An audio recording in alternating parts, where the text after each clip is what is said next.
Assalamu alaikum. How are you all studying? Welcome back to our online class. Today is Saturday, right? 28th August 21. Respiration, second lesson. The same type of smell you can notice from the preserved idli or dough. What happened when you leave it outside the fridge?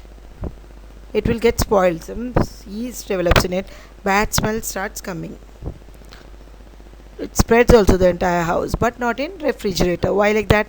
Because it is kept at certain temperature. The ethanol can be separated from the yeast glucose mixture by the process of fractional distillation, since ethanol boils at the lower temperature 70 degrees centigrade than the sugar solution. Collect the information from fractional distillation with the help of your teacher. Quite like aerobic respiration, this is a process of producing energy when there is no supply of oxygen. Do you agree with it? Respiration versus combustion. Lavoisier, around the late 18th century, through a series of carefully performed experiments, came to the opinion that respiration was a process like combustion. He wrote in a compilation in 1783. Respiration is a combustion process. It is a very slow process, and here oxygen is not only combines with the oxygen carbon but also with hydrogen. Robinson also stated that respiration is a type of combustion, and combustion is the source of heat in animals. Now how do we observe? Next activity we see in second activity. See the experiment. Observe the changes during combustion of sugar. What happens? The apparatus is arranged in this way. See the test tube in an inverted way, lime water in another test tube. Okay, the stand is there, the glucose is heated. So what happens? It melts. When glucose burns, the carbon dioxide and water are produced and energy is released as heat. We know that combustion of glucose gives us carbon dioxide, water and energy. While from the respiratory equation, what happens? We get the same products. But essentially the process must differ due to the following reasons. What are the reasons, children? Glucose must be burnt at a high temperature in the lab to liberate the energy. If it happened in our cells, all the cells would be burnt. Once glucose starts burning, we can't stop the process easily. But living cells are able to exercise control over the sort of burning of glucose in the presence of oxygen. The glucose burns at a high temperature. So see that flame is also there, high flame is there. So that from the delivery tube it is converted into lime water in another test tube. It is collected there. After normally this stops combustion from taking place while cells contain a lot of water and the respiration still goes on. What can we conclude from this experiment? Heat production by living organisms we see now. Heat production was a feature of burning glucose or sugar, as you have just seen. Living animals and plants also produce heat, energy. We feel warm isn't it, when we wear sweater in winter season. We know that sweater prevents loss of heat, energy produced by the body. Does this suggest any way in which our body loses heat to the surrounding? What are the other ways in which our body loses heat?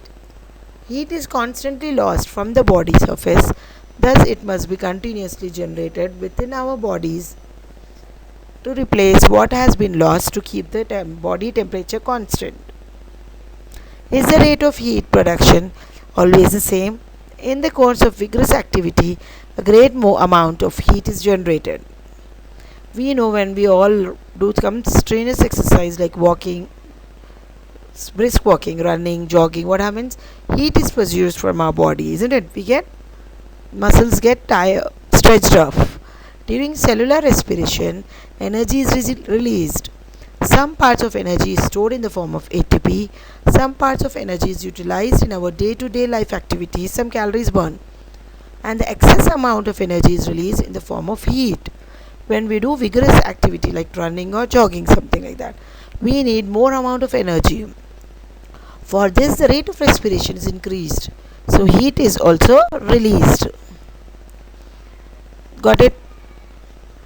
If the oxygen is not sufficient during vigorous activity, muscles start anaerobic respiration. In the absence of oxygen, what happens? When lactic acid is formed, we know that accumulation of lactic acid causes pain in the muscles. We reach normal position from after some rest. During breathing helps to us to restore the energy in our body. Refer in an lecture about yoga asanas, so that you can do some light exercises to avoid lactic acid accumulation in the body. Evolution in gases exchanging system. Exchange of gases is a common life process in all living organisms, but not in same. Single cells such as amoeba or multicellular organisms like hydra, planarians, roundworms and earthworms obtain oxygen and they give out, experiments give out carbon dioxide directly from the body by the process of diffusion. Now hydra, planaria, amoeba, you must be able to draw. We have finished that in 6th and 7th grades. Check it at Google if you don't remember it, and draw it once or twice and learn little about it. These are amoeba, no shape, hydra, something like a plant, planarian, roundworms and earthworms. They give out carbon dioxide, take in oxygen through the body by the process of diffusion. In other multicellular animals, organs are evolved. Animals such as terrestrial, which live on land, or aquatic, which live in water, they have different types of respiration with different types of respiratory organs of their body. Body size, availability of water and the type of circulatory system are some of the reasons for the animals to develop different types of respiratory organs.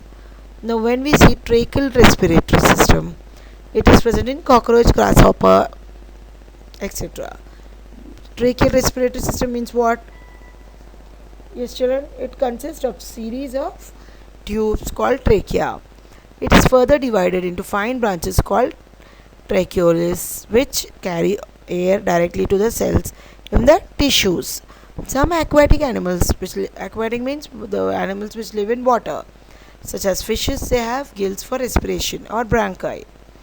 Blood supplied to the gills through capillaries which have thin walls where gases are exchanged. This is called branchial respiration. Tracheal respiration is present in insects such as cockroaches and grasshopper. Underline it. Aquatic animals have gills and or bronchi. Blood supplied to the gills through capillaries which have then thin walls where gases are exchanged. This is called branchial respiration. Fish keeps its mouth open and lowers the floor of the oral cavity. As a result, water from outside will be drawn into the oral cavity. Now what do we see? The mouth is closed and the floor of oral cavity is raised. Water is pushed into the pharynx and is forced to gill pouches through internal branchial apertures. Gill lamellae are bathed with water and gaseous exchanges takes place. Respiration through skin is called cutaneous respiration. Example we see in frog, and cutaneous and pulmonary respiration through lungs, which is called buccopharyngeal cavity. Terrestrial animals like reptiles, birds and mammals respire through lungs. We breathe by lungs. Okay. We have seen 4 types of respiration now. Tracheal respiration in cockroaches, grasshoppers, insects. Tracheal. Next is cutaneous respiration through skin, example in frog. Next, by lungs or buccopharyngeal cavity by reptiles, birds, mammals. They respire through the lungs. Fourth but not last is by aquatic animals, which like fishes, they breathe with lungs. They breathe with the gills or bronchi, which is called branchial respiration. Now respiration in plants. Plants also breathe, no? Why? Stomata makes a food of plant. Stomata in leaf, where gaseous exchange takes place in plants. There are other places, areas on the plant body as well through which gaseous exchange takes place, like surface of roots, lenticels on stems, etc. Now this figure shows stomata and lenticels. Some plants have specialized structures like breathing the roots of mangrove plants as well as tissues in orchids that produce energy and carbon dioxide is released. But carbon dioxide is required elsewhere in the plants to identify them. Try to identify. The conduction within the plant, what happens, student? The stomatal opening lead to a series of spaces between the cells inside the plant, which form a continuous network all over the plant. The spaces are very large in the leaves, much smaller in other parts of the plant. The air spaces are lined with water, where the oxygen is dissolved in this and passes through the porous cells into the cytoplasm. Here the sugar is broken down into carbon dioxide and water with the liberation of energy. The carbon dioxide passes out in the air spaces by a similar method. In the whole system works by diffusion. As the oxygen is used up by the cells, a gradient develops between the cells and the air in the spaces. Similarly, what happens, student? Between the air in the spaces and the air outside the stomata and lenticels, oxygen passes in. In the same way, carbon dioxide is released by the cell and it passes out to the environment. Aeration of roots means the roots which are under which holds the plant firmly in the soil. The roots, main important part. They take water from the soil, oxygen from the soil. The surface of root hairs are very thin, so they obtain oxygen from air spaces existing between the soil particles.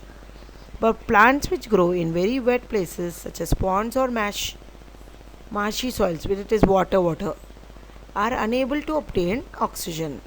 They are adapted to these waterlogged conditions by having much larger air spaces. Got it? Which connects the stem with the aerial roots, making diffusion from the upper parts much more efficient. The most usual adaptation is the hollow stem. So roots are attached to the stem. In this way they take water and food from it and supply to the plant. Next time when you go to a pond or a marsh, cut the stems of some of the plants which are growing there and see how hollow they are as compared to the number of species in normal plants. See the homework for today, children. First one, what is cutaneous respiration? Give example. Second one, how does respiration takes place in plants? Third one, last one, which type of respiration takes place in insects? Okay, and send the homeworks by evening 5 to 8.